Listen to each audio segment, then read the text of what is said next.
பெரிய அளவில் மாற்றம் இல்லை என்றாலும் தற்பொழுது வெளியிடப்பட்டிருக்கக்கூடிய இந்த அறிவிக்கப்பட்டிருக்கும் புதிய நிதிநிலை அறிக்கை தொடர்பான அறிவிப்பில் சில சலுகைகள் இடம்பெற்றிருக்கின்றன. அதன்படி புதிய வருமான வரி முறையில் 3 லட்சம் வரை வருமானம் பெறுவோருக்கு வரி இல்லை என்பதில் எந்த மாற்றமும் செய்யப்படவில்லை. அதே நேரம் அந்த ஸ்லாப் என்று சொல்லப்படக்கூடிய வருமான வரி செலுத்தக்கூடியவர்களுக்கான அந்த வகையீட்டு முறையில் மாற்றம் செய்யப்பட்டிருக்கின்றது. முன்னதாக 3 லட்சம் முதல் 6 லட்சம் வரை ஆண்டு வருமானம் பெறக்கூடியவர்கள் ஒரு பிரிவினராக இருந்தார்கள். அது தற்பொழுது மாற்றப்பட்டிருக்கின்றது. 3 லட்சத்தில் இருந்து 6 லட்சம் என்பது 3 லட்சத்தில் இருந்து 7 லட்சம் வரை வருமானம் பெறக்கூடியவர்கள் ஒரே பிரிவில் இடம்பெற்றிருக்கின்றார்கள். அவர்களுக்கு 5% வரி விதிக்கப்படும் என்பது அறிவிக்கப்பட்டிருக்கின்றது.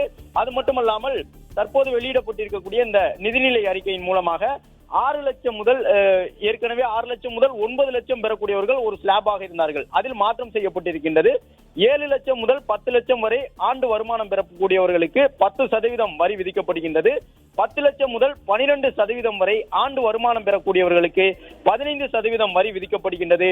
12 முதல் 15 லட்சம் வரை ஆண்டு வருமானம் பெறக்கூடியவர்களுக்கு 20% வரி விதிக்கப்படுகின்றது. 15 லட்சத்துக்கும் கூடுதலாக ஆண்டு வருமானம் பெறக்கூடியவர்களுக்கு 30% வரி விதிக்கப்படுகின்றது. எனவே இந்த புதிய வருமான வரி என்கின்ற அடிப்படையில் வருமான வரி செலுத்தக்கூடியவர்களில் 7 லட்சம் வரை வருமான வரி செலுத்தக்கூடியவர்களுக்கு பல்வேறு சலுகைகள் வழங்கப்படுகின்றன. ஏற்கனவே நாம் பார்க்கக்கூடிய இந்த பட்டியலில் 3 லட்சத்தில் இருந்து 6 லட்சம் வரை வருமானம் பெறக்கூடியவர்கள் ஒரு பிரிவாக இருந்தார்கள். அது தற்பொழுது கூடுதலாக 1 லட்சம் சேர்க்கப்பட்டிருக்கின்றது. 6 லட்சத்தில் இருந்து 7 லட்சம் வருமானம் பெறக்கூடியவர்கள் கடந்த முறையில் கிட்டத்தட்ட ஒரு 6 லட்சத்துக்கு மேல் வருமானம் பெறக்கூடியவர்கள் 10% வரி செலுத்தி இருந்தார்கள். இது தற்பொழுது மாற்றப்பட்டிருக்கின்றது. 3 லட்சம் முதல் 7 லட்சம் வரை ஆண்டு வருமானம் பெறக்கூடியவர்கள் ஒரே பிரிவாக கொண்டு வரப்பட்டு அவர்களுக்கு 5% வரி மட்டுமே விதிக்கப்பட்டிருக்கின்றது. அதே போன்று ஏற்கனவே இருந்த முறைப்படி 6 லட்சம் முதல் 9 லட்சம் வரை ஆண்டு வருமானம் பெறக்கூடியவர்களுக்கு 10% வரி விதிக்கப்பட்டது. அது தற்பொழுது மாற்றப்பட்டு 7 லட்சம் முதல் 10 லட்சம் வரை ஆண்டு வருமானம் பெறக்கூடியவர்களுக்கு 10% வரி விதிக்கப்பட்டிருக்கின்றது. அதே போன்று தற்போது வெளியிடப்பட்டிருக்கக்கூடிய இந்த நிதிநிலை அறிக்கையின் அறிவிப்பின் மூலமாக 7 முதல் 10 லட்சம் ரூபாய் வரை பெறக்கூடியவர்களுக்கு 10%, 10 முதல் 12 லட்சம் ரூபாய் ஆண்டு வருமானம் பெறக்கூடியவர்களுக்கு 15%, 12 முதல் 15 லட்சம் ரூபாய் பெறக்கூடியவர்களுக்கு தற்பொழுது 20% வரி விதிப்பு செய்யப்பட்டிருக்கின்றது. 15 லட்சத்துக்கு மேல் ஆண்டு வருமானம் பெறக்கூடியவர்களுக்கு 30% அந்த வரி விதிப்பு தொடர்கின்றது. தற்போது இந்த புதிய வருமான வரிக்கான உச்சவரம்பு வருமான வரி விலக்கு பெறுவதற்கான உச்சவரம்பில் மாற்றம் கொண்டு வரவில்லை. ஏற்கனவே இருந்தவாறு 3 லட்சம் வரை ஆண்டு வருமானம் பெறக்கூடியவர்களுக்கு மட்டும்தான் வருமான வரி விலக்கிற்கான அந்த உச்சவரம்பு தொகை 3 லட்சம் ரூபாயாகவே இருக்கின்றது. அதே நேரம் 6 லட்சத்திலிருந்து 7 லட்சம் ரூபாய் வரை ஆண்டு வருமானம் பெறக்கூடியவர்கள் தற்போது வரை 10% வரி செலுத்த வேண்டும். ஆனால் தற்போது வெளியிடப்பட்டிருக்கக்கூடிய இந்த மாற்றத்தின் மூலமாக 6 முதல் 7 லட்சம் ரூபாய் வரை ஆண்டு வருமானம் பெறக்கூடியவர்கள் 5% வரி செலுத்தினால் போதுமானது. அதாவது ஏற்கனவே இருந்த பட்டியலில் 3 லட்சம் முதல் 6 லட்சம் வரை ஆண்டு வருமானம் பெறக்கூடியவர்கள் ஒரே பிரிவாக இருந்தார்கள். தற்பொழுது அது மாற்றப்பட்டு 3 லட்சம் முதல் 7 லட்சம் வரை வருமானம் பெறக்கூடியவர்கள் ஒரு பிரிவாக மாற்றப்பட்டிருக்கின்றார்கள்.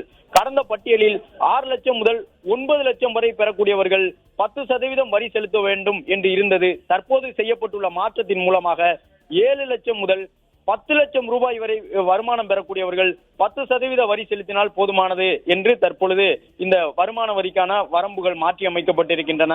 அதே போன்று 12 லட்சம் ரூபாய் வரை வருமானம் பெறக்கூடியவர்கள் ஏற்கனவே 15% வரி செலுத்தி இருந்தார்கள். அவர்கள் எந்த மாற்றமும் இல்லாமல் 15% தான் வரி செலுத்த வேண்டும்.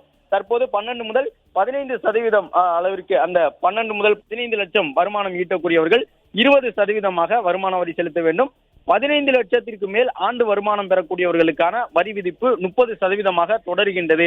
மேலும் தங்கம் மற்றும் வெள்ளியின் விலை குறையும் என்பதற்கான ஒரு அறிவிப்பும் பட்ஜெட்டில் வெளியாகி இருக்கின்றது.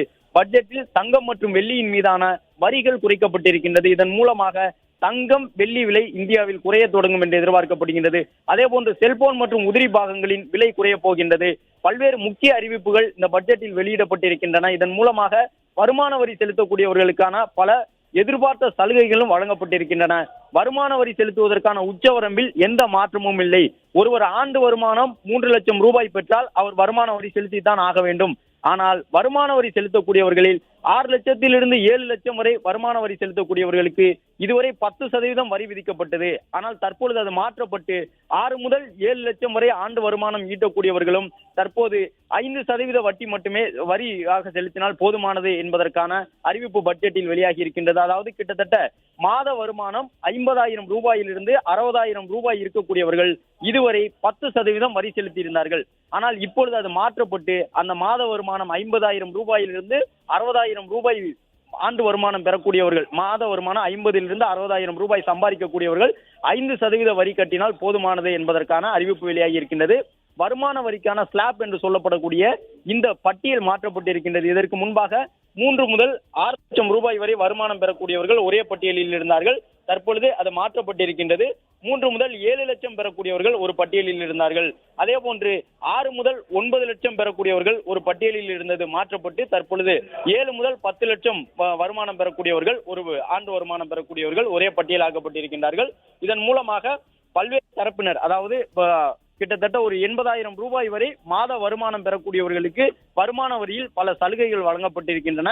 அதே போன்று இந்த ஸ்டாண்டர்டு முறையில் அவர்கள் பெறக்கூடிய தொகையில் 50,000 ரூபாய்க்கு வருமான வரி செலுத்த வேண்டியதில்லை. வருமான வரி செலுத்தக்கூடிய வருமானத்தை பெற்றாலும் அந்த வருமானத்தில் முதல் 50,000 ரூபாயை கழித்து கொண்டு பிற வருமானத்திற்கு தான் வருமான வரி பிடிப்பார்கள். தற்போது அந்த தொகையும் அதிகரிக்கப்பட்டிருக்கின்றது. வருமான வரிக்கான புதிய முறையை பார்க்கின்றோம். இதன் மூலமாக 3 லட்சம் ரூபாய் வரை ஆண்டு வருமானம் பெறக்கூடியவர்களுக்கு எந்த விதமான வரி விதிப்பும் கிடையாது.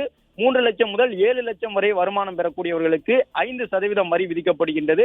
அதே போன்று 7 லட்சம் ரூபாய் முதல் 10 லட்சம் ரூபாய் வரை ஆண்டு வருமானம் பெறக்கூடியவர்களுக்கு 10% வரி விதிக்கப்படுகின்றது. 10 முதல் 12 லட்சம் ரூபாய் ஆண்டு வருமானம் பெறக்கூடியவர்களுக்கான வரி 15% இருக்கின்றது. 12 லட்சம் முதல் 15 லட்சம் வரை ஆண்டு வருமானம் பெறக்கூடியவர்களுக்கு 20%, 15 லட்சத்திற்கு மேல் ஆண்டு வருமானம் பெறக்கூடியவர்களுக்கு, சம்பளம் பெறக்கூடியவர்களுக்கு 30% வரி விதிக்கப்பட்டிருக்கின்றது. இதன் மூலமாக இந்த பட்டியல் என்பது புதிய வருமான வரி முறைக்கான பட்டியலாக இருக்கின்றது. பழைய முறையில் வருமான வரி செலுத்துவோருக்கு இந்த மாற்றங்கள் பொருந்தாது. புதிய முறையில் வருமான வரி செலுத்துவோருக்கு இந்த மாற்றங்கள் பொருந்தும் என்று தற்பொழுது பட்ஜெட்டில் மூலமாக அறிவிக்கப்பட்டிருக்கின்றது.